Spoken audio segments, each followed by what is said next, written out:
भी कुछ लोगों को डाउट है क्योंकि वो चलाती नहीं, वो तो कुछ और ही चलाती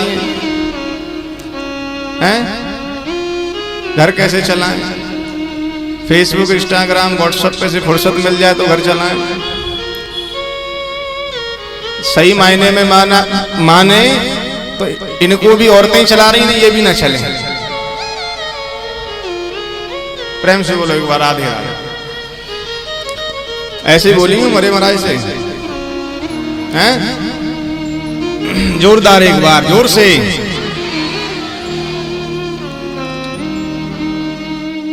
इतने साल है गए लेकिन अभी तुम सीखे नहीं हैं। कब सीखोगे? जब बाबा रिटायर कर देंगे हमें, हैं?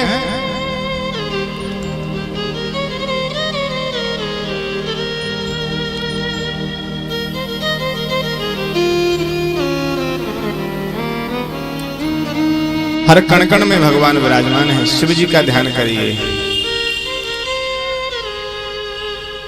भगवान जो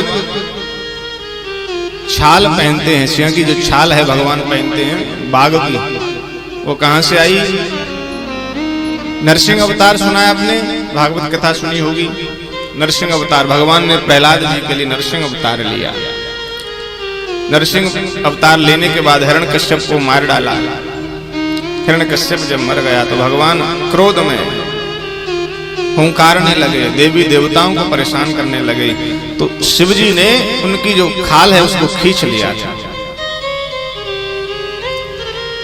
उनकी जो खाल खींची तो भगवान विष्णु प्रकट हो गए। शिव जी ने कहा भगवान विष्णु से, हे नारायण, ये छाल मुझे अति प्रिय है और ये तुम्हारा स्वरूप नरसिंह भगवान भी मुझे स्वरूप प्रिय होगा, इसलिए मैं इसे धारण कर लेता हूं। भगवान उसे धारण कर लिए। भगवान की हर एक वस्तु के पीछे कोई न कोई कथा छिपी है।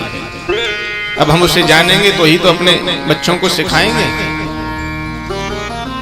इसलिए हम कथा में जाएं, कथा में जाकर के वहां से कुछ ग्रहण करें, ना कि घर से ले जाकर के सहेलियों में बांट करके चले आए। ये भी बड़ी विशेष बात है। देखिए, कथा में जाएं तो हम सांसारिक बात नहीं करें। कथा पांडाल भगवत में होता है। जीव तीर्थों में जाते हैं, स्नान आदि करते हैं, जितने भी अपने पाप हैं उनको क्षीण करने के लिए तो जाते हैं। गंगा, यमुना आदि नदियों में, नर्मदा में स्नान करने के लिए कि हमने जो पाप किए वो क्षीण हो जाए। और वहीं जाकर के अगर कोई हमसे पाप हो जाए तो वह पाप हमें भोगना पड़ेगा महाराज। इसलिए तीर्थ में, ये तीर्थ है। जब तक कथा चलेगी ये स्थान तीर्थ बन गया, ये मान लीजिए।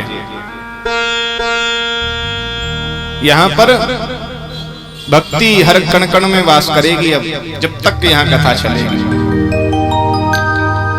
कभी भी आप भगवान के मंदिर जाते हो, भगवान के दरवाजे जाते हो, हरि की शरणागति में जाते हो, तो एक क्षण के लिए आपके मन में आनंद की अनुभूति आती है कि नहीं आती है? हैं?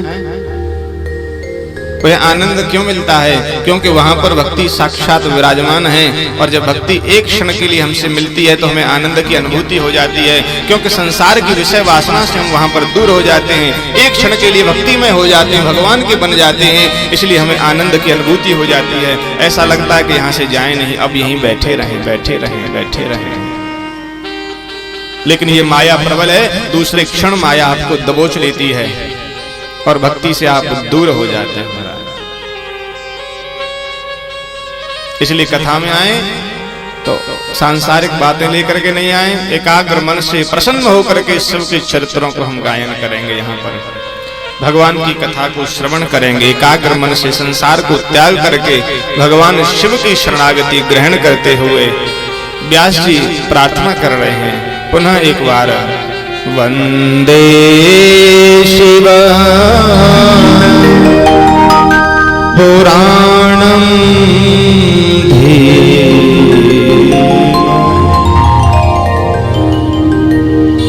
यह शिव पुराण मुक्तिदायक है, जीव को मुक्ति प्रदान कर देता है महाराज। सभी पुराणों में शिव पुराण श्रेष्ठतम कहा है वेद व्यास जी ने कि श्रेष्ठतम पुराण है। भगवान शिव का वांगमय स्वरूप है। इस पुराण में 24,000 श्लोक हैं। पुराण का परिचय मैं आपको बता रहा हूं सूक्ष्म रूप में। आप परिचय पहले सुन लें। किसी भी व्यक्ति को हम पढ़ने से पहले उसके बारे में थोड़ा सा जान लें कि वो है क्या। कथा सुनने से पहले, शिव महापुराण में प्रवेश करने से पहले उसके बारे में जान लें कि यह पुराण कितना बड़ा है, कितने श्लोक हैं, कैसा है, उसके प्रारूप को थोड़ा सा आप समझें। शिव महापुराण में 24,000 श्लोक हैं। इस पुराण में 7 संहिता हैं। जैसे अध्याय होते हैं लेसन, वैसे ही इसमें 7 संहिता हैं। 7 संहिताओं के अंतर्गत ही 24,000 श्लोकों को परम आदरणीय वेद व्यास जी ने लिखा है और भगवान के श्री चरणों में प्रार्थना भी करी है। और वेद व्यास जी लिख रहे हैं कि यह पुराण 24,000 श्लोक का जो पुराण है, यह मनवांछित फल प्रदान करने वाला है। यहां तक नहीं, वेद व्यास जी ये भी कह रहे हैं कि कोई जीव इससे कुछ मांगे नहीं महाराज। आपने नहीं भी मांगा ना तो भी आपको यश कीर्ति वैभव धन सब कुछ प्रदान करने वाला है। मांगने की जरूरत नहीं, यहां तो सब मिल जाएगा। सिर्फ आपका कार्य है कि आप अपना कर्म करें, नियमित रूप से आप इस कथा को श्रवण करें। श्रवण मात्रेते भगवान का जो लोक है भगवान उसे प्रदान कर देते हैं श्रवण मात्र से। जीव को मनवांछित फल की प्राप्ति हो जाती है महाराज। वह जीव मोक्ष को प्राप्त हो जाता है। वेद व्यास जी कह रहे हैं कि जो जीवन में इन 24,000 श्लोकों का पारायण करता है, एक बार सुनता है या सुनाता है या पठन पाठन करता है, वह जीता जागता मुक्तिदायक हो जाता है। उसकी जीते जागते ही उसकी मुक्ति हो जाती है। जान लीजिए महाराज, कहते ना कि मरने के बाद मुक्ति होगी, नहीं, उसकी जीवित ही मुक्ति हो जाती है। जो इस महाशिव पुराण को 24,000 श्लोकों का 9 दिवस में इसका पारायण कर पूर्ण कर लेता है। आपके ऊपर बड़ी कृपा हुई है शिव जी की कि आप 9 दिवस तक भगवान शिव के इन चरित्रों का गायन श्रवण करेंगे। भगवान को धन्यवाद दें, हे प्रभु आपने बड़ी कृपा करी। भगवान को बार बार धन्यवाद करें। जब भी कथा में आए ना, कहीं भी जाएं, ऐसा नहीं, यहाँ कहीं भी जाएं, भगवान के सम्मुख कथा मिले तो भगवान को धन्यवाद दें। प्रभु बड़ा कोटि कोटि धन्यवाद, क्योंकि यहाँ इतनी बड़ी कॉलोनी आप ही नहीं, इसमें बहुत सारे लोग रहते हैं, लेकिन कृपा आप सभी के ऊपर हुई। आप ही यहाँ तक पधारे, बाकी तो सब लगे पड़े हैं। किसी को फुर्सत नहीं है महाराज भगवान की कथा सुनने के लिए। भगवान फुर्सत उनको देते हैं जिनको बुलाना चाहते हैं, और जिनको नहीं बुलाना चाहते उनकी परमानेंट फुर्सत भी कर देते हैं। जा, इसलिए भगवान ने समय आपको दिया है, उस समय का सदुपयोग आप यहाँ कर रहे हैं। भगवान की कथा का गायन करके, श्रवण करके। सौनक जी नैमिषारण्य तीर्थ में विराजमान 88,000 संतगण हैं। प्रार्थना करी महाराज, इस शिव महापुराण को सुनकर के इस कलयुग में किस किस पापी का कल्याण हो गया, ये मैं जानना चाहता हूं। ये शिव महापुराण का महात्म कथा चल रही है। आप महात्म कथा श्रवण कर, अनेक कथाएं, मैं उनको प्रणाम करता हूं महात्म कथाओं को, लेकिन कुछ कथाएं मैं जो आपको सुनाने का प्रयास करूंगा।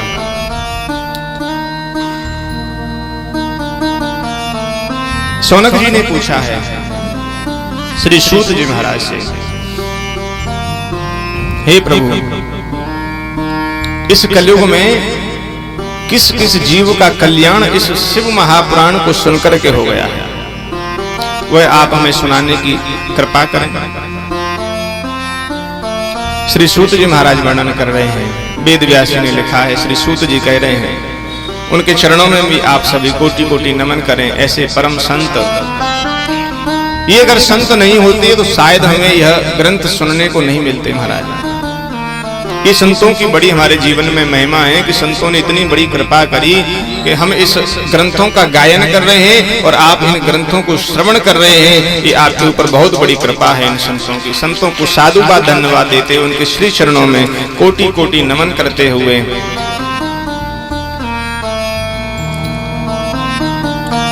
श्री सूत जी महाराज कह रहे हैं कि रातों के नगर में एक अत्यंत गरीब ब्राह्मण रहता था। ब्राह्मण गरीब था, लेकिन उसके कर्म ठीक नहीं थे महाराज। व्यक्ति को जीवन में दुख कहां से आता है? क्योंकि उसके कर्म ठीक ना हो। कर्म अगर हमारे सही हैं तो भगवान हमें सब कुछ प्रदान करेगा, और कर्म ठीक नहीं है क्योंकि यहाँ तो कर्मों की ही खेती सबको मिलने वाली है। जैसा आप बोएंगे वैसा ही आपको यहाँ से काटने के लिए मिलेगा, ये निश्चित बात है महाराज, ये जान लीजिए आप जो है। इसलिए सुंदर कार्य करिए, सुंदर कर्म करिए, जिससे कि आपका मन भी आपको बारंबार गर्व महसूस करे कि मैंने सुंदर कर्म किया है, अच्छा कर्म किया है। बुरे कर्म के चक्कर में मत पड़िए महाराज। जहां बुरा कर्म दिखे वहीं गाड़ी को बैक गियर कर लीजिए, सोचेंगे अभी बताएंगे सोच करके। और जहां अच्छा कर्म है वहां आगे बढ़ करके उसको करिए, आगे बढ़ जाइए। भगवान कहते हैं कि जो अच्छे कर्म के लिए, सत्कर्म के लिए, भगवान की कथा के लिए, भगवान के भक्तों के कल्याण के लिए, भगवान के मंदिर के लिए, भगवान की सेवाओं के लिए जो कार्य करते हैं आगे बढ़ करके, भगवान जीवन में उन्हें कभी अकेला नहीं छोड़ते महाराज। चाहे कितनी भी विपत्ति आ जाए, कितना भी दुख आ जाए। इसलिए आप सुंदर कर्म, अच्छा कर्म करें। आपसे कुछ नहीं हो रहा ना, तो भगवान की सेवा कर दीजिए। शिव जी कहते हैं चाहे तू मेरे ऊपर एक लोटा जल चढ़ा, चाहे मत चढ़ा। कहीं ऐसा मंदिर हो जहां कोई आता जाता ना हो। मंदिर ऐसे ही पड़ा है, कई जगह पड़े हैं जिनका कोई देखभाल नहीं करता है। आप वहां जाइए और उस मंदिर की रोज झाड़ू पोंछा करके वहां पर सफाई कर दीजिए। देखिए फिर आपके जीवन में भगवान धन वैभव यश कैसे प्रदान करते हैं आपको। ये शिव जी की कृपा है महाराज। भगवान जीवों पर अकारण कृपा करेंगे आपके ऊपर। ज्यादा कुछ नहीं है ना आपके पास करने के लिए, तो सिर्फ सेवा कर दीजिए। जाकर के शिवालय की सेवा करिए, सफाई कर दीजिए सिर्फ शिवालय की, आपका कल्याण हो जाएगा। निश्चित बात है, करके देख लीजिए। काम नहीं बन रहे हो, अटक रहे हैं, कोई भी काम नहीं बन रहा है, बार बार जाते हैं फिर भी रुक जाता है। 41 दिन, ठीक 41 दिन लगातार, एक भी दिन छूटना नहीं चाहिए। 41 दिन तक शिवालय की सफाई करिए। 41वां दिन जब आएगा, जब आपका काम बन जाएगा, ये निश्चित बात है, जान लीजिएगा। करिए तो सही, भाव से जाइए, मांगिए तो सही मेरे शंभू से। हे शंभू, हे शिव, मुझे ये प्रदान कीजिए। बाबा तो भोलेनाथ है महाराज। भगवान ने न जाने क्या क्या सबको दे दिया, जो जिसने मांगा भगवान ने वही प्रदान कर दिया है। 3 लोग भगवान ने दान में दे दिए। खुद भभूति रमाई संसान में विराजमान है, उन्हें कुछ नहीं चाहिए संसार का, सब कुछ प्रदान कर दिया है। लेकिन जीव जाइए तो सही, श्रद्धा से मांगिए तो सही एक बार भोलेनाथ से कि हमें ये चाहिए। फिर देखिए मेरा शंभू तुम्हारी झोली भरता है कि नहीं भरता है। जाओगे नहीं, मांगोगे नहीं, पुकारोगे नहीं, तो कैसे काम चलेगा है? ऐसे नहीं हो सकता है।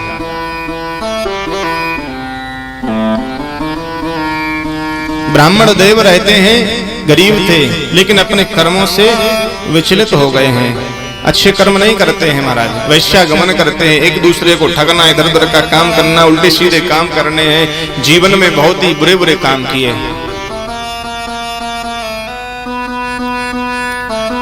एक बार चलते चलते पहुंचे प्रतिष्ठानपुर।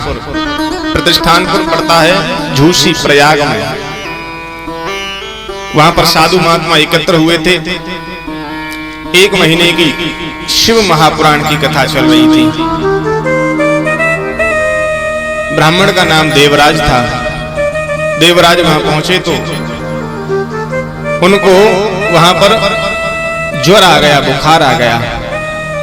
इसलिए कहीं जा न सके तो 1 महीने वहीं पड़े रहकर ही उन्होंने जोशी प्रयाग में उन साधु महात्मा से भगवान की शिव कथा को श्रवण किया।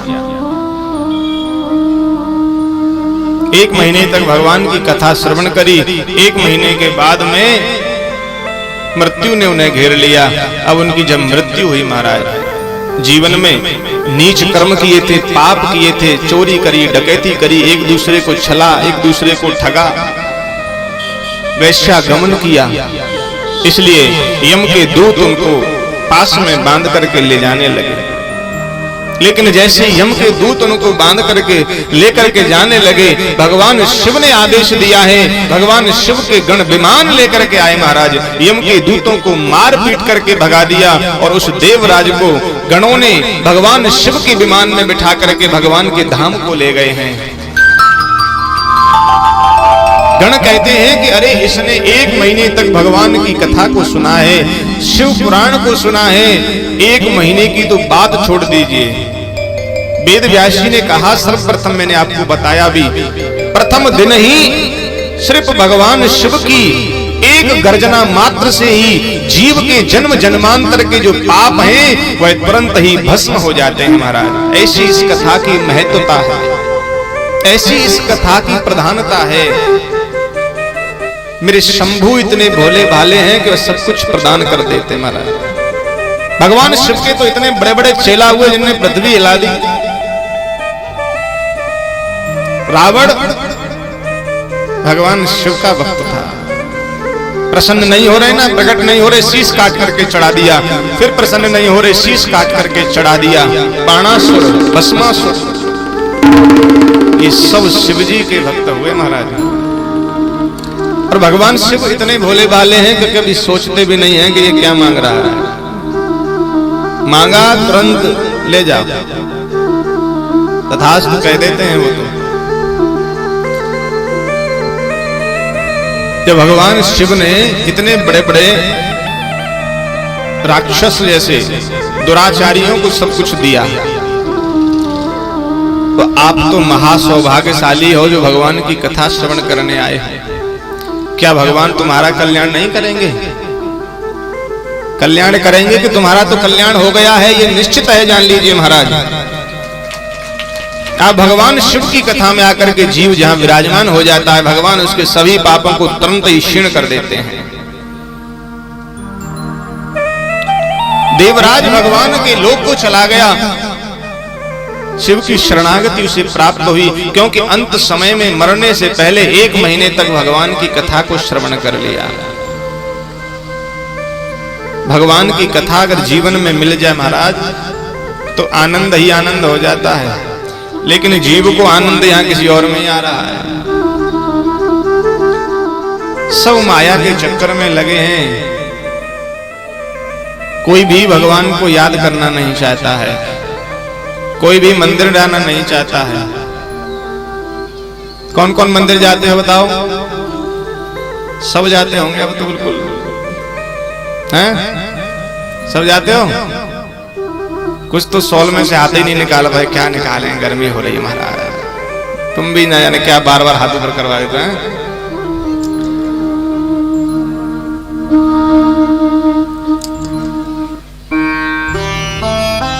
मंदिर जब जाया करो तो घर में जो छोटे बच्चे हैं ना, उनको भी साथ में लेकर के जाया करो, जिससे कि वह अभी से मंदिर जाना सीख लें। मंदिर जाइए, भगवान के आगे साष्टांग प्रणाम करिए। एक बार नहीं, कई बार साष्टांग प्रणाम करिए। जो मंदिर जाते हैं, शिव जी को जल चढ़ाते हैं, भगवान को साष्टांग प्रणाम करते हैं, उनको जीवन में कभी कोई रोग नहीं लग सकता, ये निश्चित बात है महाराज। रोग से बचना है तो नित्य भगवान शिव के मंदिर जाइए, उनको 1 लोटा जल चढ़ाइए। लेकिन जल चढ़ाने का भी थोड़ा नियम है। देखिए, शिव जी की पूजा करने का नियम, वैसे तो 9 दिवस तक मैं आपको सारे नियम ही बताऊंगा, लेकिन अभी सुन लें 2 मिनट, जिससे कि आज कोई भी ये गलती आप करते हो ना तो आज से बंद कर दो ये वाला काम। जब आप जाएं मंदिर में शिवलिंग होता है, शिवलिंग चारों तरफ जलहरी। जब आप गए जल चढ़ाने के लिए तो सर्वप्रथम बात हमें लोटा जो है ऐसे पकड़ के जल चढ़ाना चाहिए, नीचे से, लोटे की गर्दन पकड़ के नहीं, समझे कि नहीं?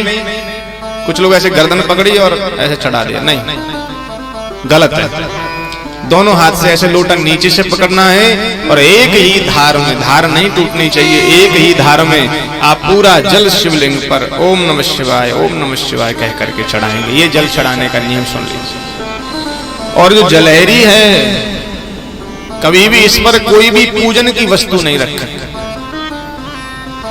कुछ माताएं मैंने देखी है, प्लास्टिक की आती है ना, जो 3, 4, 5 खाने की डिब्बी, किसी में चावल है, किसी में रोली है, मिश्री है, धूपबत्ती, अगरबत्ती, जो भी कुछ रखती होंगी। दक्षिणा नहीं होती उसमें, इतना है। ब्रह्म से बोली हर हर महादेव। नहीं, दक्षिणा तो अलग रहती है ना। उस डिब्बी को ले जा करके कहां रखेंगी? जलहरी पर, और उसी में से रोली निकाली, शिवलिंग को चढ़ रही है, वहीं से चावल निकाले चढ़ा दिए, वहीं से दीपक बनाया, वही जला करके जलहरी पर रख दिया। ऐसा किया नहीं किसी ने अभी तक? बताएंगे तो नहीं, कोई बात नहीं है, लेकिन अब कभी मत करना। कभी भी कोई भी वस्तु जलहरी पर नहीं रखनी है, सिर्फ पत्र, पुष्प जो भी आप चढ़ाएंगे सिर्फ हाथ से जलहरी पर चढ़ाएं। लेकिन वो वस्तु लोटा लेकर के जा रहे हैं, कोई वस्तु आप साथ लेकर के जा रहे हैं, वो जलहरी पर रख करके उनका शिव जी का पूजन नहीं करना चाहिए। मैंने कई बार देखा है मंदिर में जलहरी पर ही दीपक लगा करके आ जाते हैं। जो व्यक्ति, जो माताएं जलहरी पर दीपक लगाती हैं, मान लीजिए कि वह अपने जीवन में अंधेरा कर रही हैं महाराज। इसलिए ऐसा कार्य, दीपक को हमेशा शिवलिंग से थोड़ी सी दूर रखिए, जला के उनको दिखाइए और थोड़ी सी दूर लगा दीजिए। धूप बत्ती लगानी है, दूर लगाइए। कुछ तो एकदम शिवलिंग के ऊपर धूप बत्ती लगा देते हैं। ले शिव जी पूरा आनंद ले तुम तो। ऐसा करने से कभी भी हमारे जो बच्चे हैं ना, बड़े होकर के हम उनसे आस करें कि वह हमें भोजन देंगे, हमारा सुख करेंगे, नहीं, कुछ नहीं कर सकते। घर में लड़ाई झगड़ा कलेश बढ़ जाएगा, ये मान लीजिए। इसलिए कभी भी आज से ही, जब तक कथा सुनेंगे आगे भी, आज ही मैंने इसलिए बताया, बाकी नियम आगे बताते चलेंगे। लेकिन आप जो जलहरी पर कभी भी कोई भी वस्तु नहीं रखेंगे, आज से ये निश्चित कर लीजिए। पूजन करना है, वस्तु को बाहर रखिए, वहीं से लेकर के चढ़ाइए, जलहरी पर कभी भी नहीं रखेंगे। जब पूजन करें तो शिव जी से प्रार्थना करें, हे शिव जी। जब भी शिव जी के मंदिर जाएं तो उनकी देहरी पर बैठ करके अधिक न हो सके तो 10-20 बार, 25 बार, 50 बार, जितना हो सके शिव जी के ओम नमः शिवाय मंत्र का जाप करना चाहिए। भगवान शिव को याद करें, जितना समय आपके पास हो, अधिक न हो, सिर्फ 5 बार ही आप उनके नाम को जपें शिव जी के दरवाजे पर बैठ करके, और झोली पसार के शिव शंभू से प्रार्थना करें, हे शंभू मुझे यह प्रदान कर दीजिए। फिर देखिए भोला तुम्हें दोनों हाथ पसार के देगा महाराज। मांगिए तो सही, आप कहिए तो सही शंभू से जाकर के अपनी कष्ट को, अपने दुख को, अपनी विपत्ति को। भोजन की थाली सामने रखी हो तो क्या भोजन मुंह में अपने आप चला जाएगा? उसके लिए भी मेहनत करनी पड़ती है। इसलिए थोड़ा सा पुकारिए भगवान को और प्रार्थना करिए कि हे प्रभु, हे नाथ, हे शंभू, मुझे यह प्रदान कर दीजिए, मुझे जीवन में ये कष्ट है। अरे जाकर के बताइए तो सही। ये संसार वालों को बताते हो, संसार वाले क्या करते हैं? संसार वाले तुम्हारे दुख को, कष्ट को दूर कर सकते हैं क्या? नहीं कर सकते ना, क्योंकि गोसाई बाबा ने कहा है, कोहू न काहू सुख दुख कर दाता, कोहू न काहू सुखी दुख कर दाता, कोहू न काहू सुख दुख कर दाता, कोहू न काहू सुखी दुख कर दाता, कोहू न काहू सुख करदाता को न कहूँ सुखी दुखी करदाता। निजी प्रतिकर्म निजी प्रतिकर्म भोग सब घाता। राम सिया राम बोलो राम सिया राम। राम सिया राम बोलो राम सिया राम। राम सिया राम बोलो राम सिया राम। राम सिया राम बोलो राम सिया राम।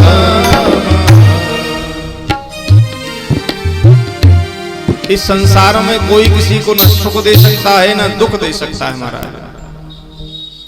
कोहू न काहू सुख दुख कर दाता। निज कृत कर्म भोग सब भ्राता। जीव जैसा कर्म करता है ना उसको वैसा ही भोगना पड़ता है महाराज, ये जान लीजिए। इसलिए अच्छा कर्म करिए, सुंदर कर्म करिए। कोई कष्ट है दुख है तो जाकर के शिव शंभु से कहिए, हे प्रभु हे भगवान मुझे ये दुख है। भगवान इतने भोले हैं, लेकिन भोले हैं एक क्षण में भगवान प्रसन्न भी हो जाते हैं और एक क्षण में भगवान रुष्ट भी हो जाते हैं, ये भी जान लीजिए। क्षणम तुष्टम क्षणम पुष्टम। एक क्षण में रुष्ट भी हो जाए, एक क्षण में पुष्ट भी हो जाए। इसलिए शिव जी की शरणागति ग्रहण करिए। शिव को आराध्य मान करके कि हे प्रभु हे शिव शंभु। आप किसी भी इष्ट को मानते हैं अच्छी बात है, लेकिन शिव जी को ध्यान करिए। एक लोटा जल तो कम से कम रोज जाकर के चढ़ाइए। चढ़ाते हो कि नहीं चढ़ाते हो? दो चार ही जाते होंगे, बाकी को तो समय ही नहीं। व्यस्तता इतनी रहती है जीवन में, भगवान का भजन करने के लिए समय नहीं है हमारे पास में महाराज, क्या बताएं। लेकिन इतना समय जरूर निकालिए कि जाकर के एक लोटा तो जल चढ़ाई दो। एक बेलपत्र ही चढ़ाया हो भगवान।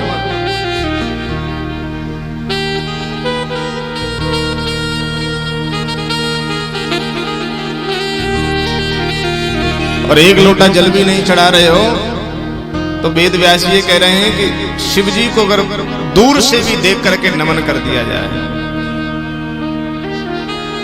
शिव चरित्र को, शिव पुराण को, शिव लिंग को दूर से देख करके भी अगर हम नमस्कार करते हैं तो सभी देवी देवताओं का फल हमें प्राप्त हो जाता है महाराज। इसलिए दूर से भी जा रहे हो तो कम से कम प्रणाम तो कर दीजिए। इतना समय तो निकालिए भगवान के लिए। अरे उन्होंने आपको सब कुछ दे दिया है, सब कुछ प्रदान कर दिया है, तो हम भगवान के लिए उतना समय तो निकालें। खुद जाएं, परिवार को लेकर जाएं, परिवार वालों को भी बताएं कि वो भी जाकर के शिव जी को प्रणाम करें, शिव जी को जल चढ़ाएं।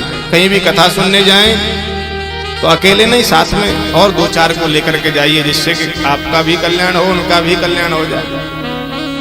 शिव कथा सुनकर के तुम्हारी मुक्ति होगी, ये तो निश्चित बात है, ऐसा वेद व्यास जी कह रहे हैं। शिव महापुराण कथा को श्रवण मात्र से ही जीव की मुक्ति होगी और उन्हें वैकुंठ मिलेगा। अब आप सुन रहे हो, आपको वैकुंठ मिला तो अकेले वहां पर बैठे बैठे बोर नहीं हो गए क्या?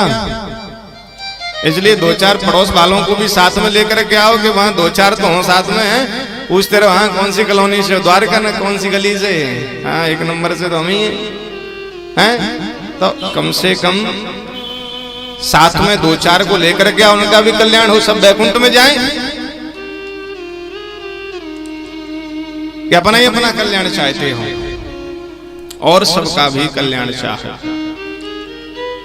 भगवान से प्रार्थना करो, हे ईश सब दुखी हो, दुखिया रहे न कोई महाराज, सब सुखी रहे संसार में, किसी को कोई कष्ट ना हो, दुख ना हो। सर्वे भवन्तु सुखिनः सर्वे सन्तु निरामया। हे प्रभु अब तो सब सुखी रहे कम से कम। अब तो मतलब पीछे जो बीमारी गई है हमारा, इससे अब तो कम से कम शांति करें कि हम सब सुखी हो जाएं, सब कोई किसी को कष्ट न हो।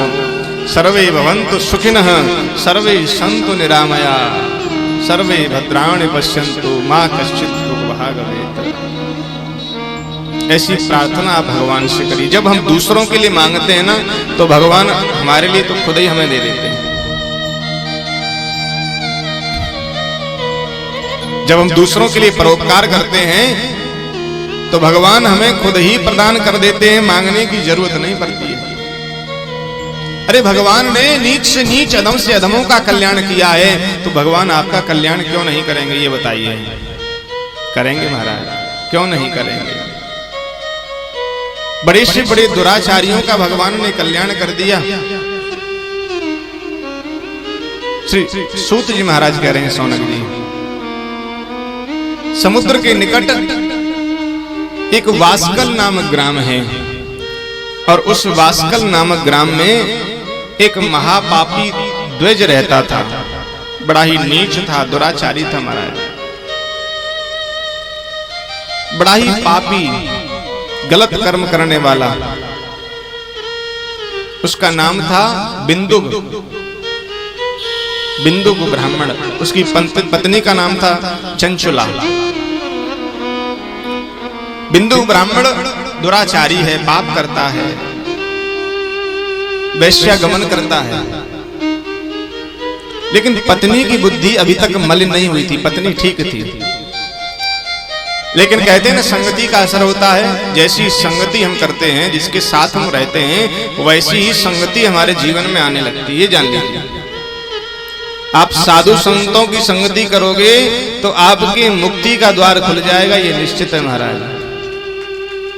साधु संतों की संगति करोगे तो मुक्ति पथ का द्वार खुल जाएगा, और महापुरुषों की संगति करोगे तो आपकी मुक्ति पथ का द्वार खुल जाएगा। गलत कार्यों में अगर पड़ोगे, कोई गलत व्यक्ति है, उसके साथ रहोगे तो एक दिन, 2 दिन, 4 दिन, 6 दिन, एक न एक दिन वह प्रभाव आपके ऊपर पड़ना है, यह निश्चित है, चाहे आप कितना भी प्रयास करें। इसलिए बुरी संगति को त्याग दीजिए, अच्छी संगति कीजिए। अच्छी संगत में आकर के जीव का कल्याण होगा, ये निश्चित है। कल्याण चाहते हैं तो अच्छी संगति करें, और देखें, अधिक दिन नहीं, 2, 4, 6 दिन, 10 दिन रह करके साथ में देखें। अच्छे व्यक्ति के साथ अधिक समय न दें, 10 मिनट बैठें, 5 मिनट बैठें, जितने भी समय बैठें, उस 5 मिनट में भी कुछ न कुछ आपको ऐसा मिलेगा कि आपको जीवन में परिवर्तन महसूस हो जाएगा। आपके जीवन में परिवर्तन आएगा, फिर आपको उसी में आनंद आने लगेगा। लेकिन व्यक्ति की बुद्धि ऐसी हो गई है कि किसी अच्छे व्यक्ति के पास में अगर हम नित्य प्रति 10 मिनट बैठते हैं तो 10 दिन में हमें जो भी मिला, अगर किसी एक बुरे व्यक्ति के संपर्क में आ जाएं सिर्फ 5 मिनट के लिए, तो वो 10 दिन की 10-10 मिनट, 100 मिनट सब बेकार हो जाती हैं। ऐसी हमारी बुद्धि की मलिनता हो गई है महाराज, क्योंकि जो गलत चीज है वो हमारे जीवन में अधिक प्रभाव करती है, अच्छी चीज हमारे जीवन में कम प्रभाव करती है। लेकिन आप जब निरंतर प्रयास करेंगे तो धीरे धीरे आप उससे विमुख हो जाएंगे, जो गलत वस्तु है उनसे विमुख हो जाएंगे। हमारे जीवन में पाप कहां से आता है? हमारे जीवन में पाप 2 ही जगह से आता है, एक हमारे नेत्र से और एक हमारे कान से महाराज। आप इन 2 चीजों को सिर्फ शुद्ध कर लें, आपके जीवन में, आपके हृदय में कभी पाप प्रकट नहीं होगा, ये निश्चित बात है, जान लीजिए। आंखों से कुछ बुरा देख लिया तो हृदय में पाप प्रकट हो जाता है,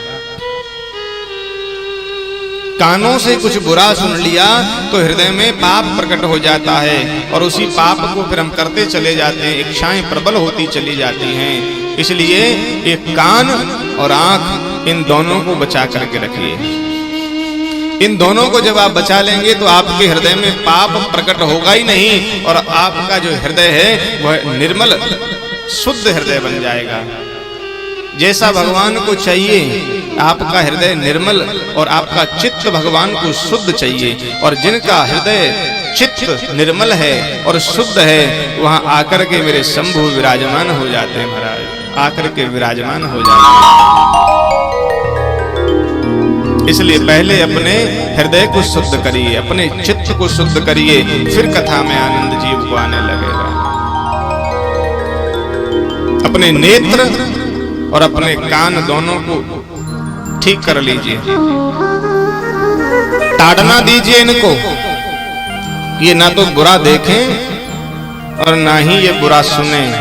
ऐसी ताड़ना आप इनको दें तो आपके जीवन में पाप प्रकट नहीं होगा। और ऐसी लालसा कहां से प्रकट होगी कि आप इन दोनों को भी ठीक कर सके और आपके हृदय में शिवजी विराजमान हो। आप शिवजी से ही प्रार्थना करें, हे प्रभु हम कुछ नहीं जानते हैं, हम तो अज्ञानी हैं, विमूढ़ हैं, हम आप ही की शरणागति में हैं। अब आप ही जानो कि आप हमारे लिए क्या चाहते हैं। जीव के जीवन में दुख क्यों है पता है? क्योंकि हम जब कर्म करते हैं तो फल हम पहले ही डिसाइड कर लेते हैं कि हमको ये चाहिए, पहले ही स्वयं हमको ये चाहिए। तू भगवान है भाई, हैं? भगवान है हम जो स्वयं ही चाहते हैं कि हमको ये फल मिल जाए। भगवान गीता में अर्जुन से कहते, अर्जुन तू अपना कर्म कर, फल की चिंता नहीं कर, फल देना मेरे वश में है, मैं दूंगा। भगवान ने सब कुछ हमें प्रदान कर दिया, 6 चीजें भगवान ने ले ली हैं, हान लाभ जीवन मरण यश अपयश विदेहात।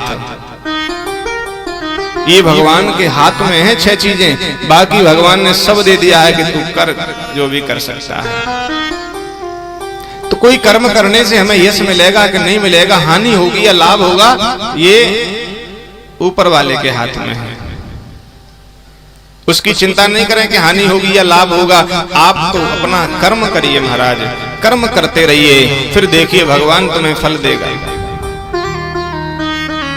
एक व्यक्ति था जीवन में, चाहे वो लेखन कर रहा है, चाहे वो अपना कुछ कार्य कर रहा है, चाहे वो ड्यूटी जा रहा है, चाहे भोजन कर रहा है, चाहे मंदिर में है, उसके चेहरे पर सदैव मुस्कुराहट रहती थी, कभी दुखी नहीं रहता। तो एक दूसरे व्यक्ति ने पूछा, भाई तुम इतना कार्य करते हो, इतनी भागदौड़ करते हो, पूरा परिवार चलाते हो, लेकिन आपके मुख पर मैंने आज तक एक कोई भी दुख की छटा, क्या परेशानी तक नहीं देखी कि आप परेशान हैं इस समय। क्योंकि कोई परेशान होता है ना तो उसके मुख पर वह छटा दिख जाती है कि यह व्यक्ति परेशान है। दिखती है कि नहीं? दिख जाता है कि यह परेशान है अंदर से, और प्रसन्नता भी दिख जाती है। उन्होंने कहा आपको मैंने बहुत वर्षों से मैं आपको देख रहा हूं, लेकिन आपके हृदय में क्या, आपके मुख तक कोई छटा मैंने दुख की नहीं देखी। ऐसा कैसे हो सकता है कि किसी न किसी दिन तो हमें थोड़ी देर के लिए ही सही हमें कोई न कोई परेशानी आ जाती है, तो हमारे मुख पर जो है ऐसी छटा प्रकट होती है कि हम दुखी हैं, लेकिन आपके मुख पर मैंने आज तक नहीं देखा।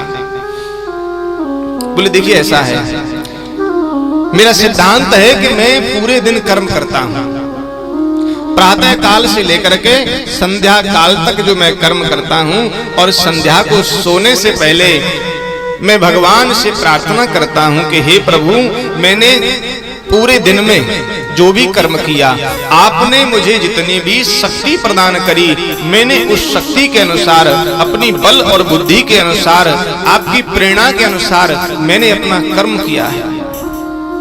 अब इस कर्म का फल अब आप ही निश्चित करें कि आपको क्या देना है। अब ये आप ही जानो कि आप मुझे क्या देंगे। अब मैं तो चैन से सोने के लिए जा रहा हूं।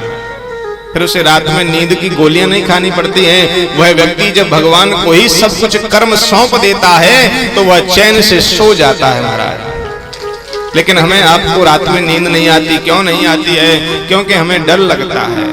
हमने कर्म तो किया, फल मिलेगा कि नहीं मिलेगा, मिलेगा कि नहीं मिलेगा।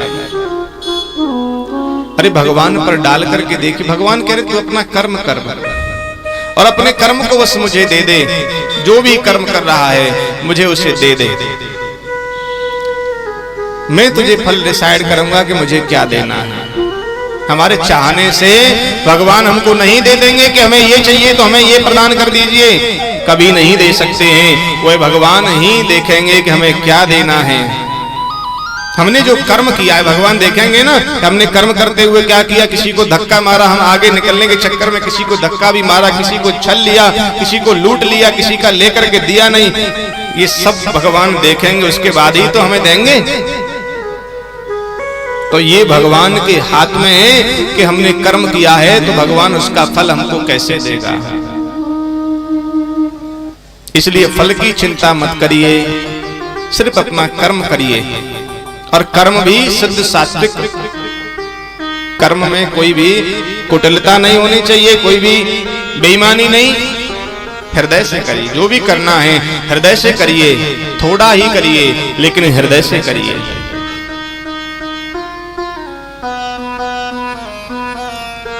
दो चार घंटे कर रहे हैं लेकिन हृदय में वो प्रेम उनके लिए नहीं है भगवान के प्रति, तो वह करना बिल्कुल बेकार है महाराज। जो भी करना है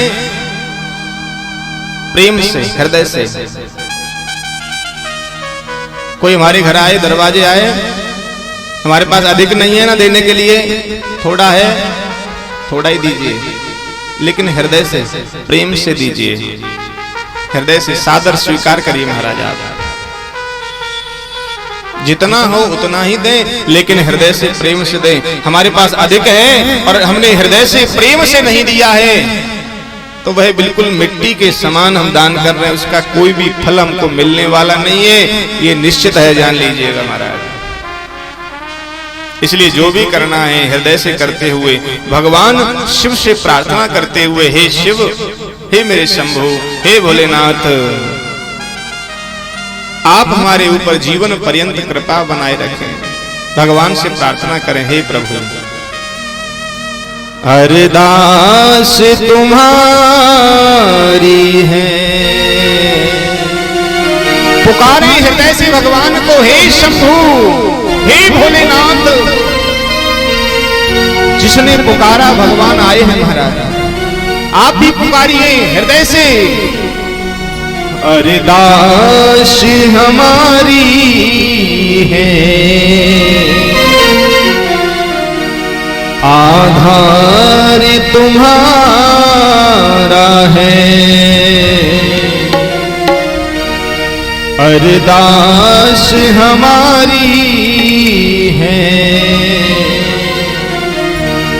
जब तक बच्चा रोता नहीं है ना, तब तक माँ उसको दूध नहीं पिलाती है, ये जान लीजिए।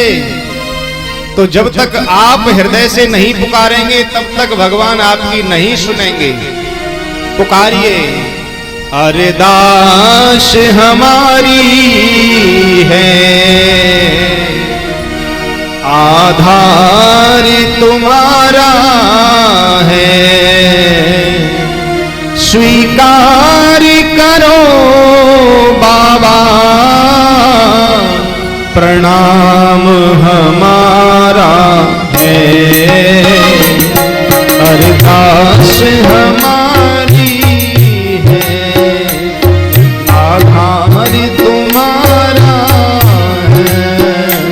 अरदास हमारी है, आधार तुम्हारा है। स्वीकार करो बाबा, प्रणाम हमारा है। स्वीकार करो बाबा, प्रणाम हमारा है।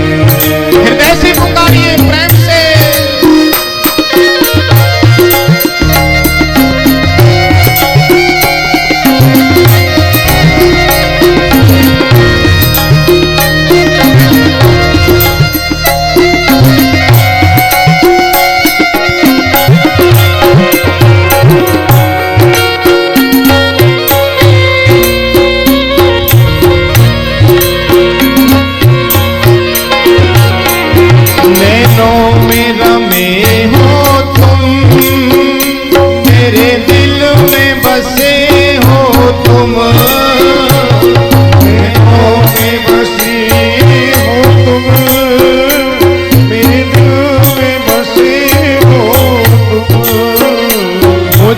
पल भी न बिसराऊं, इस तन में रमे हो तुम, से पल भी न बिसराऊं, इस तन में बसे हो तुम, इस तन में रमे हो तुम, मत मुझसे बिछुड़ जाना, मत मुझसे बिछुड़ जाना, ये दास तुम्हारा है, ये दास तुम्हारा है। स्वीकार करो बाबा, प्रणाम हमारा है। हो स्वीकार करो बाबा, प्रणाम हमारा है। हृदय से पुकारिए हे शिव शंभू।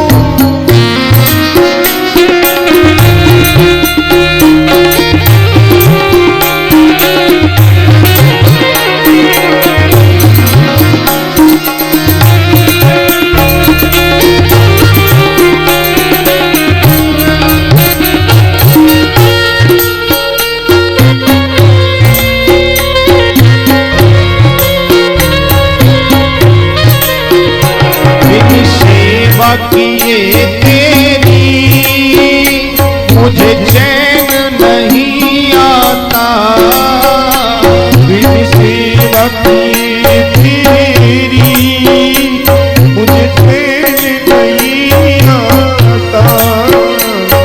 मन में ऐसा बिठा लीजिए कि जिस दिन भगवान को एक लोटा जल नहीं चढ़ाया, जिस दिन शिव को बेलपत्र नहीं चढ़ाया, उस दिन किसी भी कार्य में मन नहीं लगे महाराज, उस दिन भोजन भी अच्छा न लगे।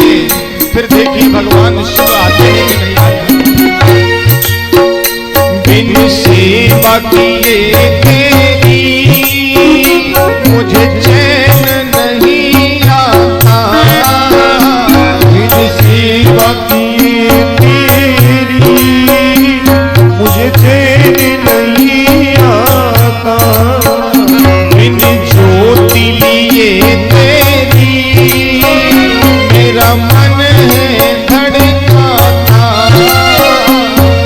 ज्योति लिए तेरी मेरा मन धड़काता।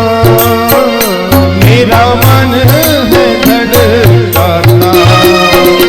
होठों पे रहे तेरा, होठों पे रहे तेरा, एक नाम तुम्हारा है, एक नाम तुम्हारा है। स्वीकार करो बाबा, प्रणाम हमारा है। हो स्वीकार करो बाबा, प्रणाम हमारा है। हृदय से पुकारिए।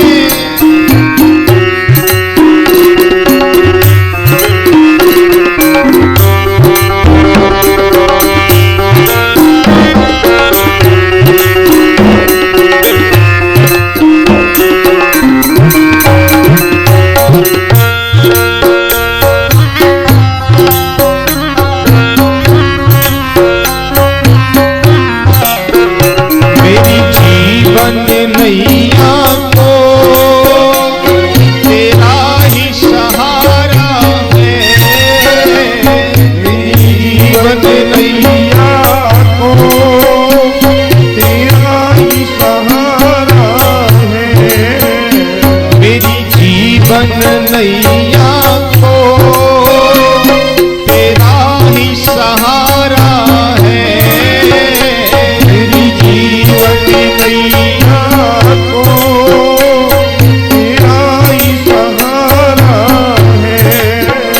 तुम मात पिता मेरे और सद्गुरु प्यारा है।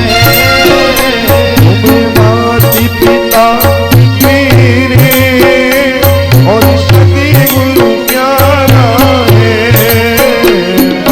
सद्गुरु प्यारा है। नैया का खिवैया तू, नैया का खिवैया तू, नैया का खिवैया तू, नैया का खिवैया तू। तू कृष्ण हमारा है, तू कृष्ण हमारा है। स्वीकार करो बाबा प्रणाम हमारा है। स्वीकार करो बाबा प्रणाम हमारा है। स्वीकार करो भोले प्रणाम हमारा है। ओ स्वीकार करो भोले प्रणाम हमारा है। स्वीकार करो शंभु प्रणाम हमारा है। प्रणाम हमारा है, प्रणाम हमारा है, प्रणाम हमारा है। अरदास हमारी है,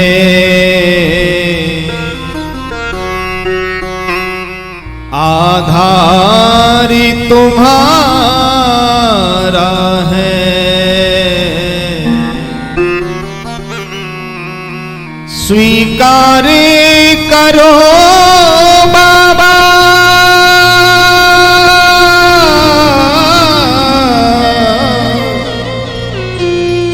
प्रणाम हमारा है। प्रणाम हमारा है।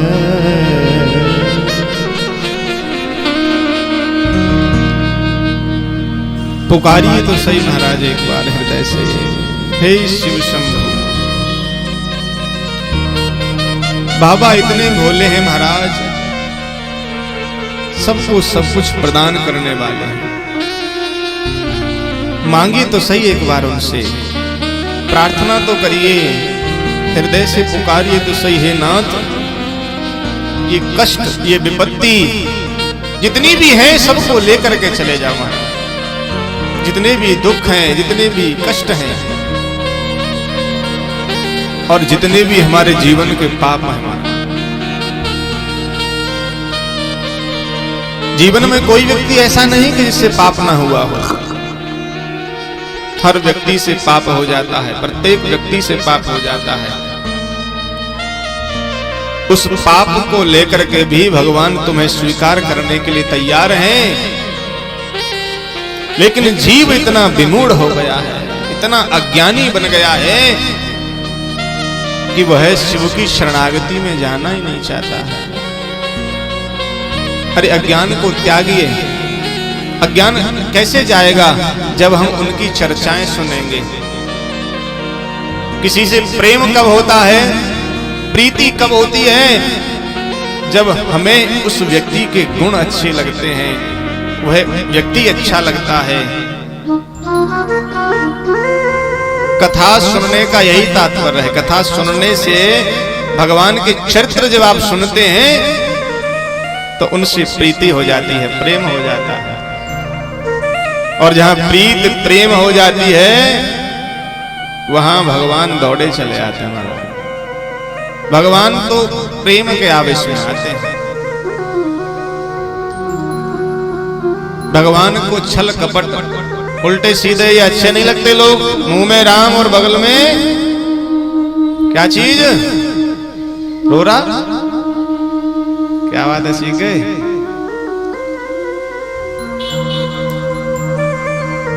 ये ठाकुर जी को अच्छे नहीं लगते महाराज, मेरे शिव शंभू को अच्छे नहीं लगते। भगवान को निर्मल मन चाहिए। निर्मल मन जन सो मोहि पावा, मोहे कपट छल छिद्र न भावा। सरल बन जाइए, भगवान दौड़े आए, दौड़ के आए। सरल बनिए, जितना हो सकता है उतने सरल बन जाइए।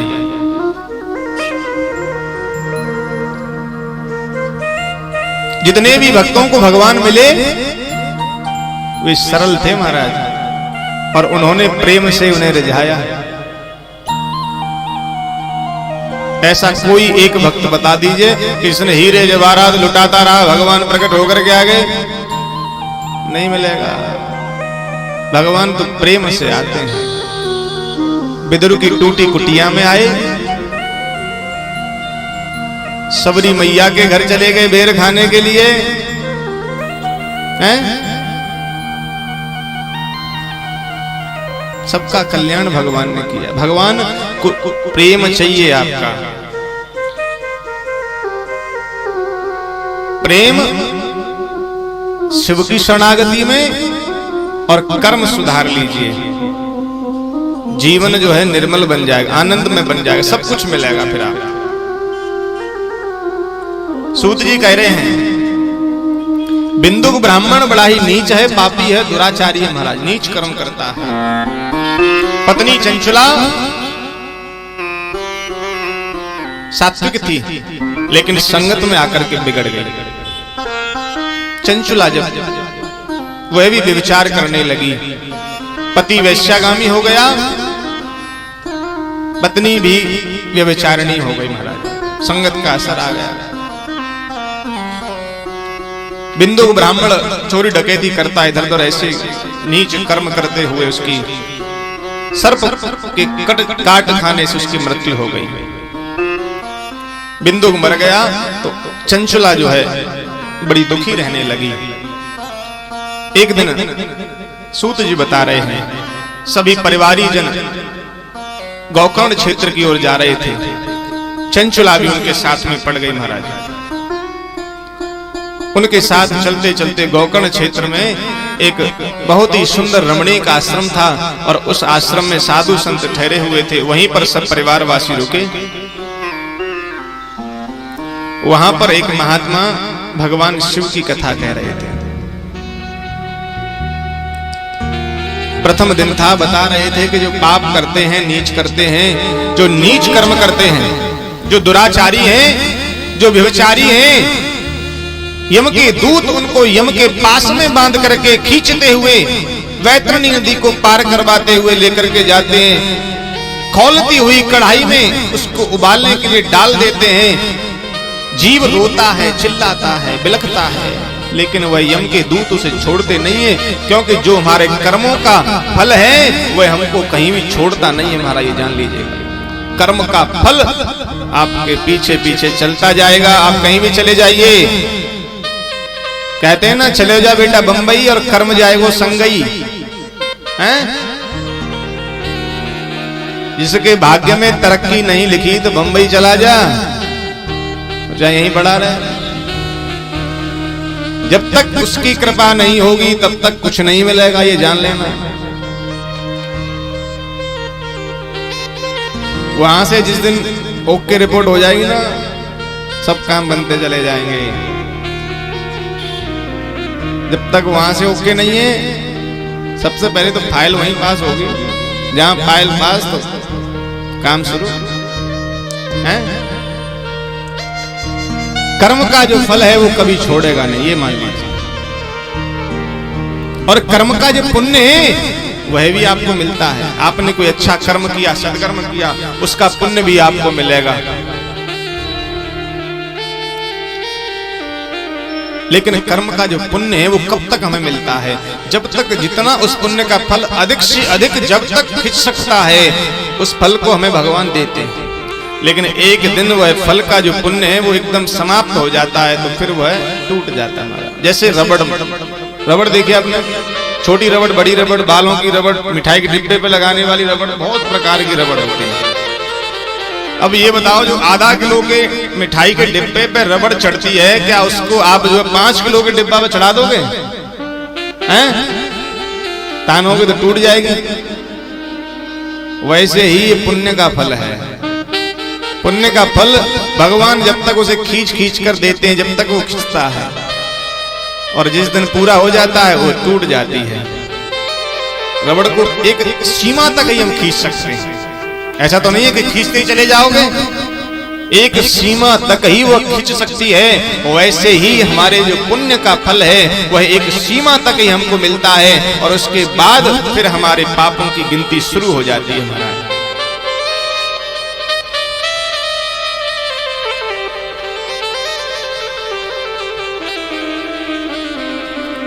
सूत जी कहते हैं जीव सुंदर कर्म करे महाराज, अच्छे कर्म करे, लेकिन चंचुला ने अच्छे कर्म नहीं किए थे। चंचुला आज बिहल हो गई। संत ने जब कहा कि जो व्यभिचारिणी होती हैं उनको यम के दूत पास में बांध करके ले जाते हैं, चंचुला कांपने लगी भय से, हृदय विदीर्ण हो गया, नेत्रों से अश्रु प्रवाह बह रहा है चंचुला का। संत ने जब कथा पूरी की, कथा पूरी करके संत जब जाने लगे, चंचुला का शरीर दुर्बल हो चुका था महाराज। चंचुला रोती बिलखती हुई उनके पीछे दौड़ी, हे महाराज, हे संत जी, हे गुरुदेव, एक क्षण के लिए रुक जाइए महाराज। चंचुला गिर पड़ी, प्रार्थना कर रही है, हे गुरुदेव मुझे बचा लीजिए, मैंने जीवन में बड़े ही नीच कर्म किए हैं, व्यभिचार किया है, अब आप ही मुझे बचा सकते महाराज, मुझे कुछ उपाय बताइए कि मैं क्या करूं, मैं क्या करूं। चंचुला जब रो करके संत जी ने देखा ये स्त्री रो रही है, संत का हृदय तो मक्खन के समान कोमल होता है महाराज, संत हृदय नवनीत समाना। संत बोले, देवी चिंता नहीं करो, तुमने अपने पाप का प्रायश्चित करना चाह रही हो, पापी के लिए यह सबसे बड़ा उपाय है कि वह अपने पाप का प्रायश्चित कर ले महाराज। शास्त्र कहता है, पश्चाताप पाप कृता पापानां निष्कृति परा सर्वेषां वर्णितं सद्भिः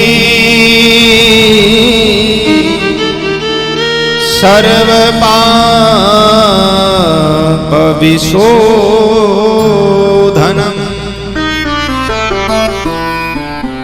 पापी अगर अपने पाप का प्रायश्चित सच्चे मन से कर ले तो उसके पाप वहीं धुल जाते हैं महाराज।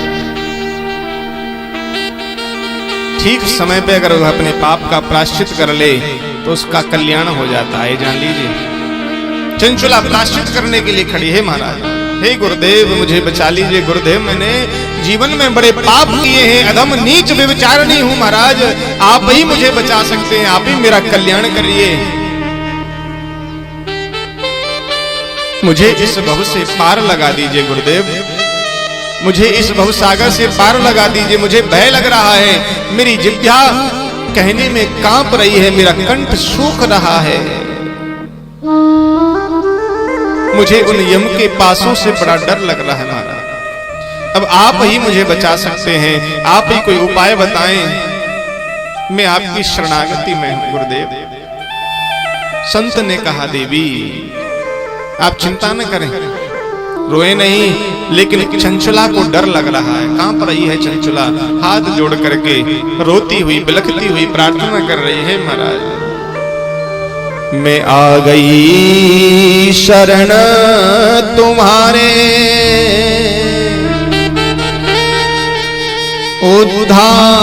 उद्धार कीजिए, डूब रही है जीवन नैया,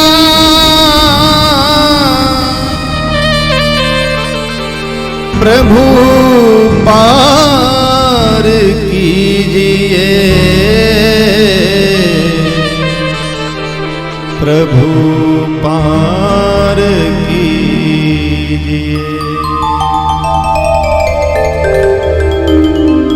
चंचुला रुदन कर रही है, महाराज मैंने बालापन ऐसे गवा दिया, बालापन मैंने खेले गवायो यौवन भी मस्ती में लौटाया।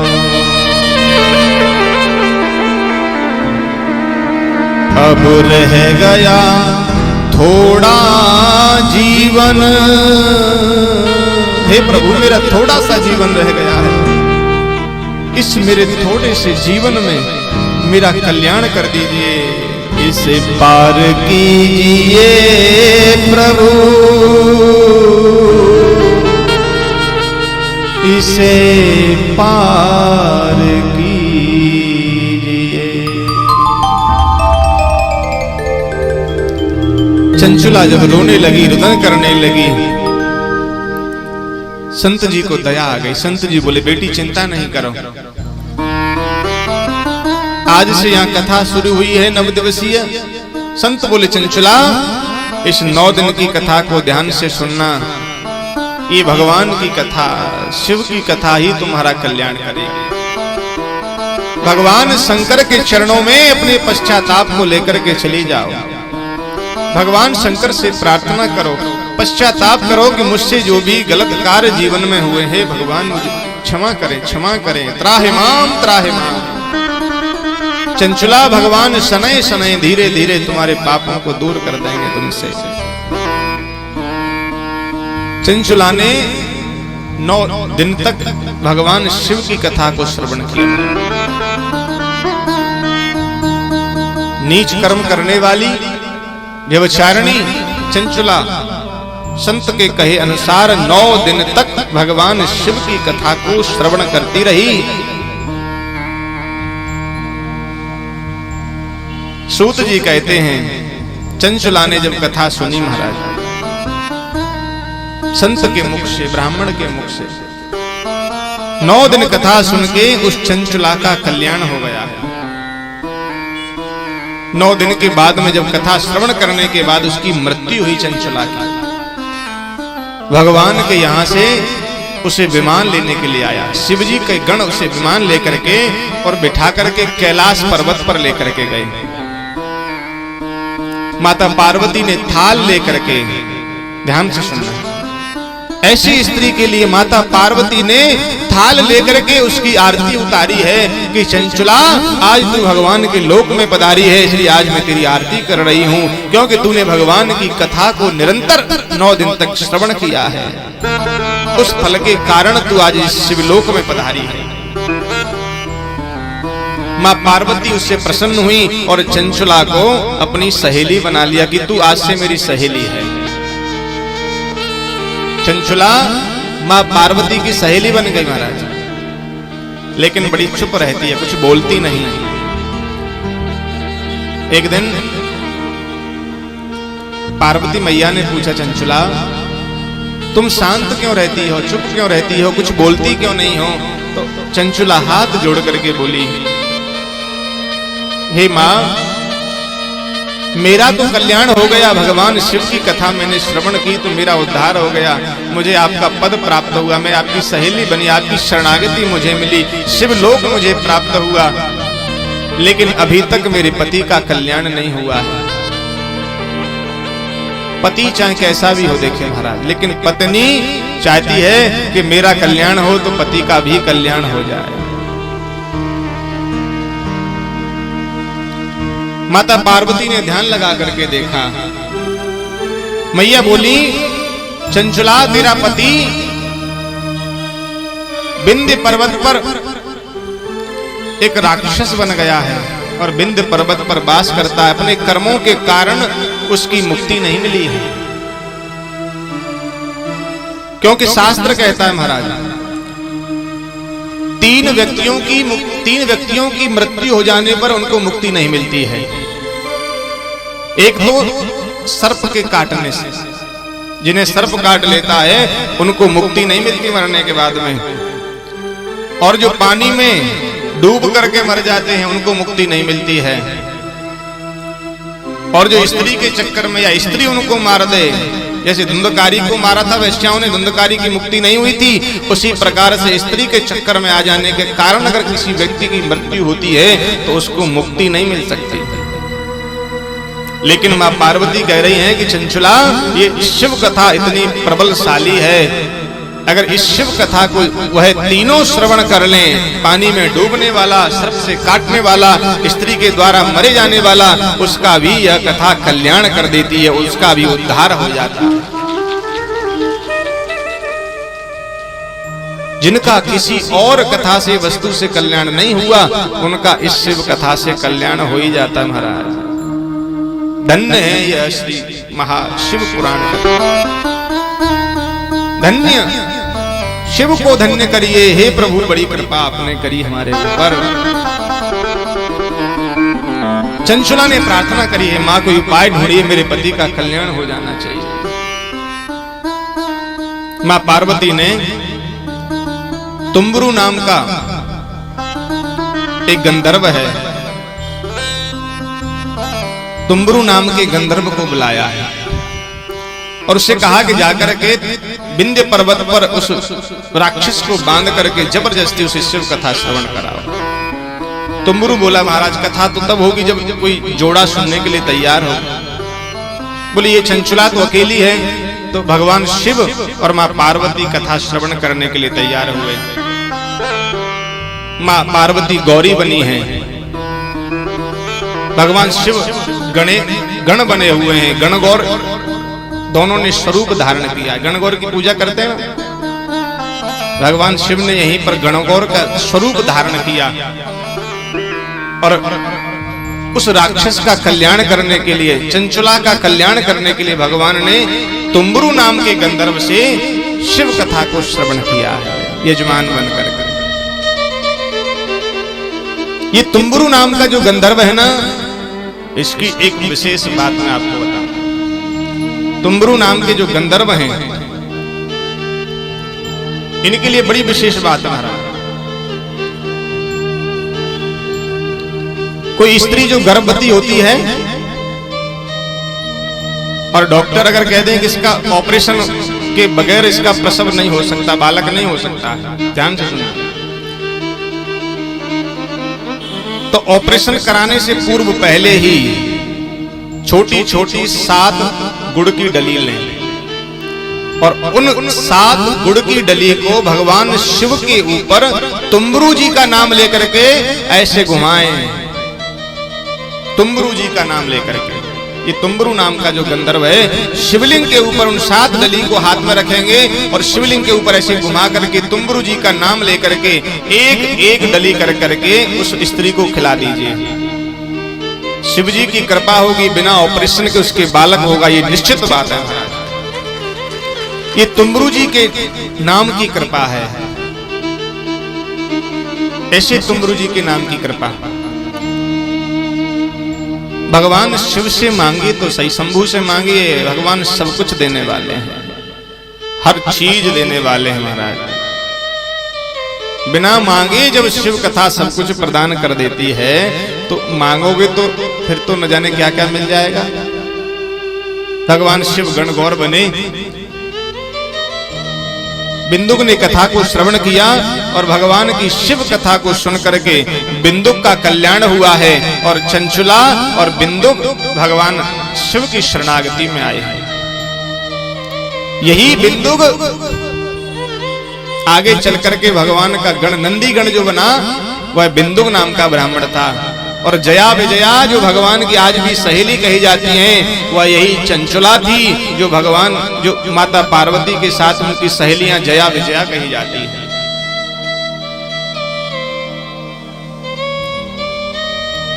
ऐसे दुराचारी, नीच प्रवृत्ति, व्यभिचारिणी लोगों का भगवान ने कल्याण कर दिया, इस शिव कथा ने कल्याण कर दिया। ऐसी प्रबलशाली ये कथा है महाराज। जब जीवन में हमने कोई ऐसा कर्म नहीं किया और फिर भी अगर आप इस शिव कथा को श्रवण कर रहे हैं, तो तुम्हारा तो कल्याण निश्चित है, कोई नहीं रोक सकता है। प्रेम से बोल दो एक बार हर हर। थोड़ी देर में आप भगवान की शिव स्वरूप गणगौर का दर्शन करेंगे, उनकी झांकी का दर्शन करेंगे। प्रेम से बोलो एक बार राधे राधे।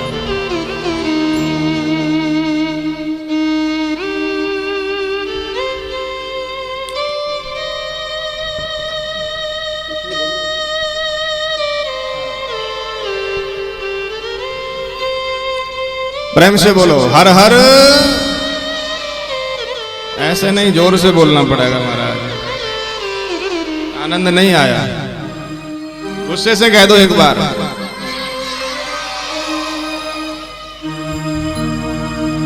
भगवान शिव के चरित्रों को नित्य प्रति आप गायन देखिए, हम आगे 9 दिवस तक करेंगे। सभी समय से पधारा करें, नित्य प्रति समय से आएंगे। जो भी आज मैंने आपको बातें बताई उनको थोड़ा ध्यान में रखें। यहां से कुछ लेकर के जाएं न जाएं, लेकिन इस शिव कथा से जितने भी शिव चरित्र हैं उनको अपने जीवन में जरूर उतार लें महाराज। और जब आप इन चरित्रों को अपने जीवन में उतार लेंगे तो क्या होगा, भगवान सबके संकट को दूर कर देंगे, ये निश्चित बात है। संत कहते हैं सबके संकट दूर करेंगे। कौन कौन संकट दूर करना चाहता है अपने? और सबके संकट दूर करेंगे और भर देंगे खुशहाली। बजाओ बजाओ बजाओ शिव के नाम की ताली, बजाओ शिव के नाम की ताली, बजाओ शिव के नाम की ताली, बजाओ शिव के नाम की ताली। ऐसे बजाओ कर, दोनों हाथ ऊपर करके शिव शंभू को याद करते हुए बजाओ बजाओ बजाओ शिव के नाम की, बजाओ शिव के नाम की ताली, बजाओ शिव के नाम की ताली। सबके संकट दूर करेंगे, सबके संकट दूर करेंगे, भर देंगे खुशहाली। बजाओ बजाओ बजाओ शिव के नाम की, बजाओ शिव के नाम की ताली, बजाओ शिव के नाम की ताली। ताली सेवा करते हुए श्रीराम।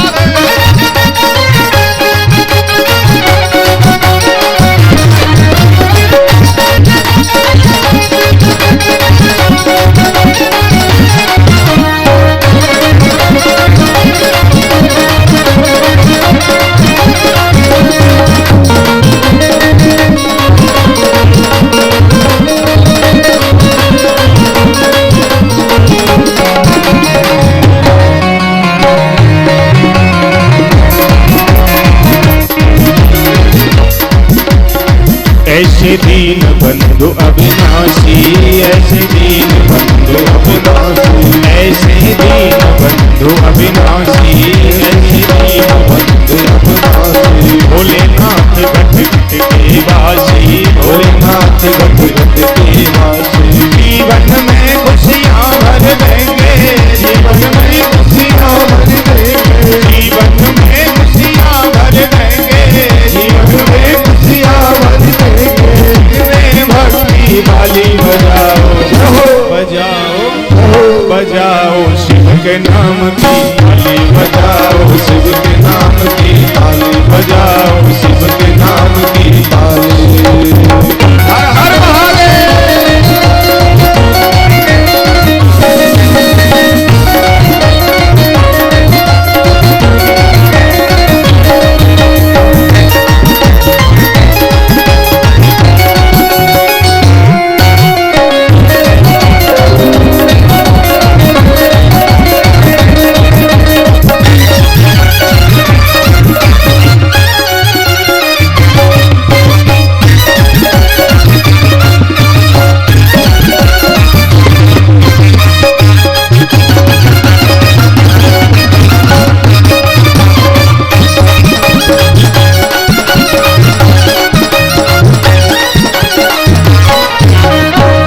सुधा करुणा के सागर, प्रेम सुधा करुणा के सागर, प्रेम सुधा करुणा के सागर, प्रेम सुधा करुणा के सागर। कर लो बंधन घर पर आकर, कर लो बंधन घर पर आकर, कर लो बंधन घर पर आकर, कर लो बंधन घर पर आकर। आशुतोष तुम अवडर दानी, आशुतोष तुम अवडर दानी, आशुतोष तुम अवडर दानी, आशुतोष तुम अवडर दानी, आशुतोष तुम अवडर दानी, आशुतोष तुम अवडर दानी। ना लौटाते खाली बजाओ, बजाओ बजाओ शिव के नाम की थाली, बजाओ शिव के नाम की थाली, बजाओ शिव के नाम की जय हो।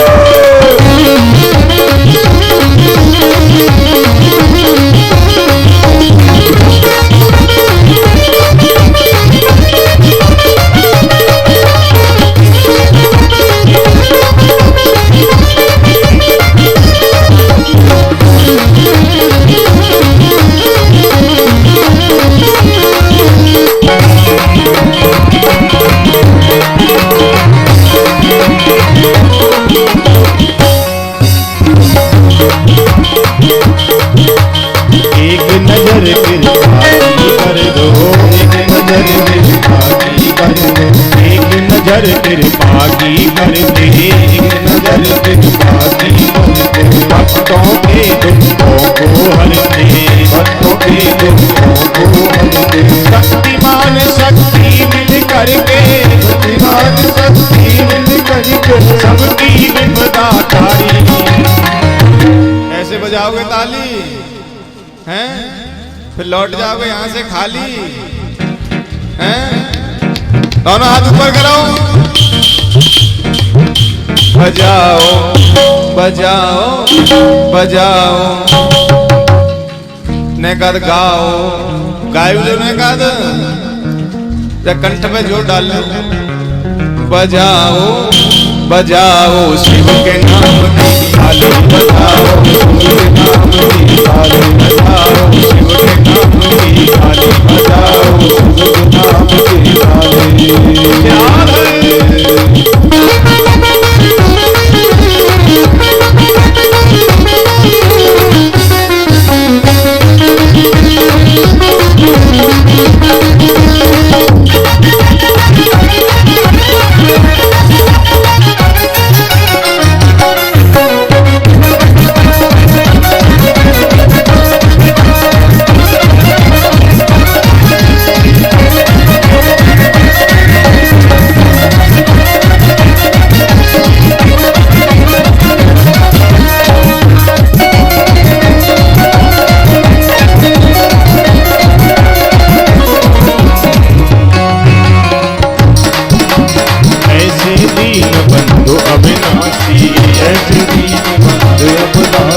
भोलेनाथ घट घट के वासी, भोलेनाथ घट घट के वासी। जीवन में खुशियाँ भर देंगे, जीवन में खुशियाँ भर देंगे, जिसने भक्ति पाली। बजाओ बजाओ बजाओ, दोनों हाथ ऊपर करेंगे ऐसे में, और क्या कहेंगे?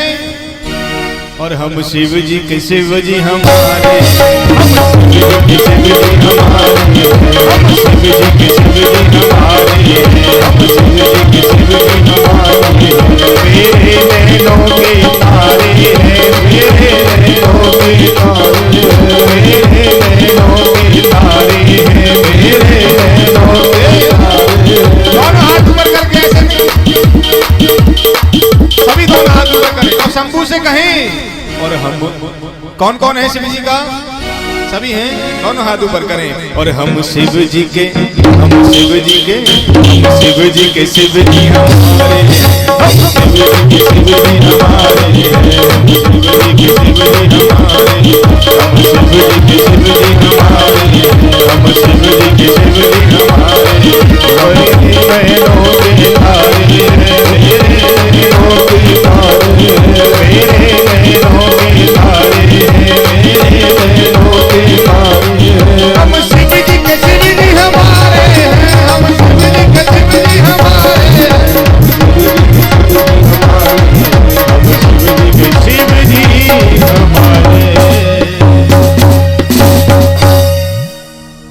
बोली शंकर भगवान की, जगत जननी मां जगदम्बा की, बोली साईनाथ महाराज की जय। जय श्री राधे। प्रेम से बोले एक बार राधे राधे। प्रेम से बोलेंगे एक बार हर हर महादेव।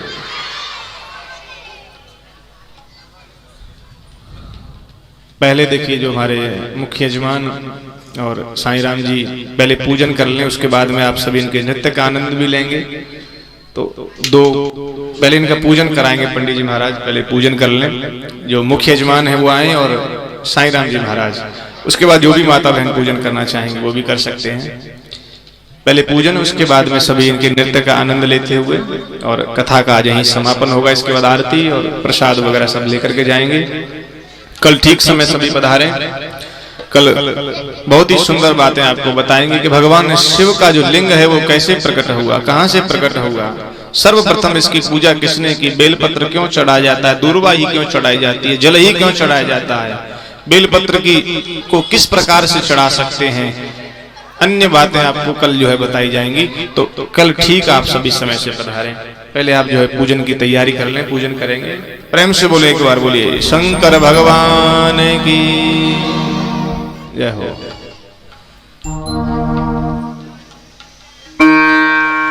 सुंदर झांकी का आप दर्शन करें। भगवान शिव आपके सम्मुख विराजमान हैं। भगवान की कथा मिले सुनने को, और भगवान की कथा सुनने के बाद में उनका दर्शन मिल जाए, इससे बड़ा सुख जीवन में कोई और नहीं हो सकता है महाराज। आपने कथा सुनी, कथा के बाद भगवान के दर्शन मिले आपको, इससे बड़ा आनंद और इस जीवन का कोई नहीं है।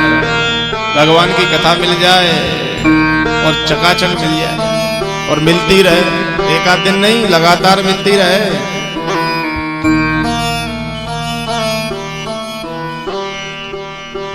मुख्य यजमान पूजन करें, तब तक आप जो है हरिनाम संकीर्तन शिव के नाम का जप करेंगे। उसके बाद में सब पूजन भी करेंगे, सभी चलेंगे भगवान शिव के नाम का जप करते हुए।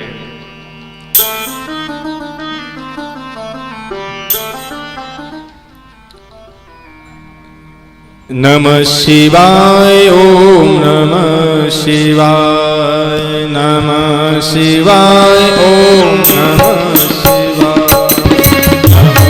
शिवाय ओम नमः शिवाय।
भोले नमः शिवाय।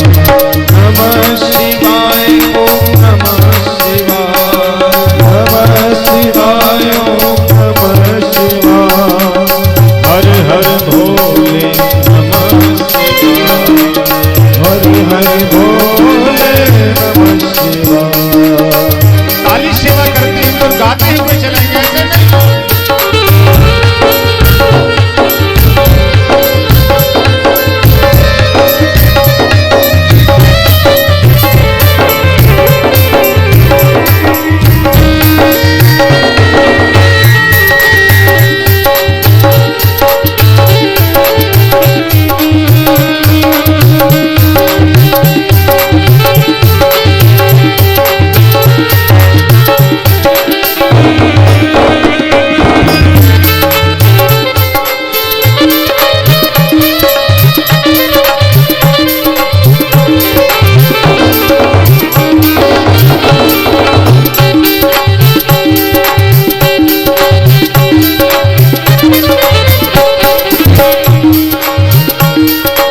सोमेश्वराय शिव सोमेश्वराय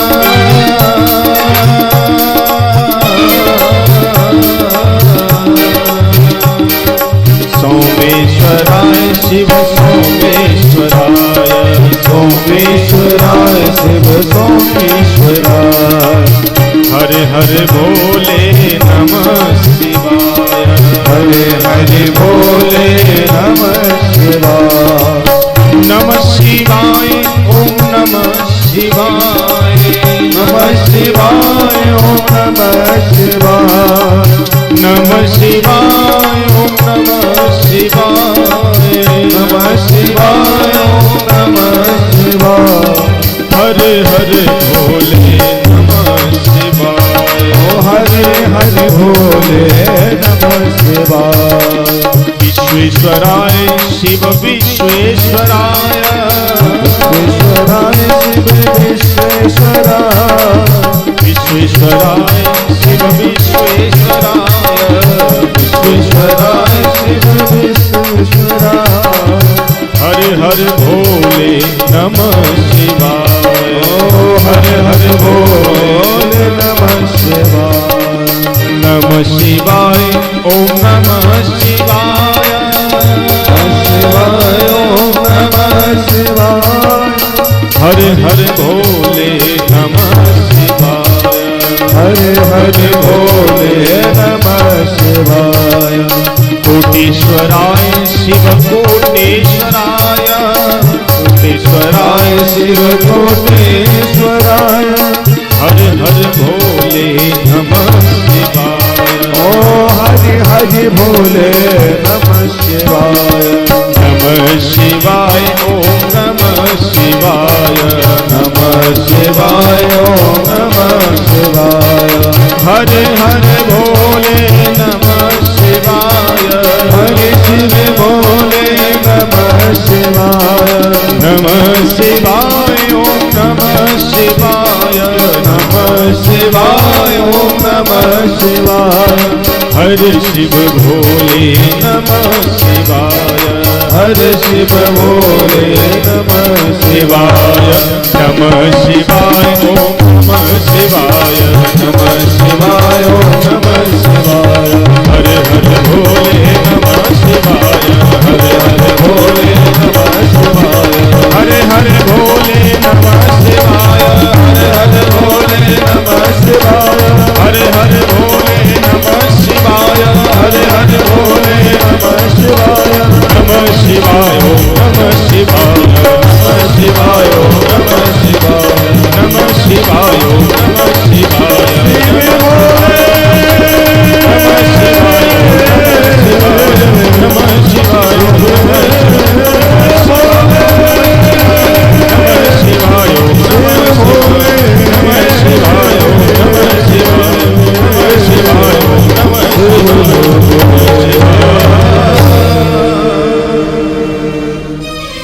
नमः शिवाय ओम नमः शिवाय। हर हर भोले नमः शिवाय शिवाय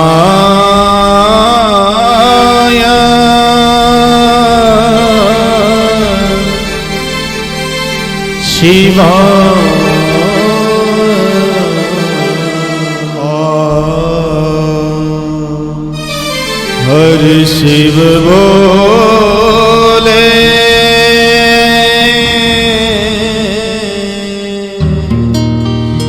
नमः शिवाय।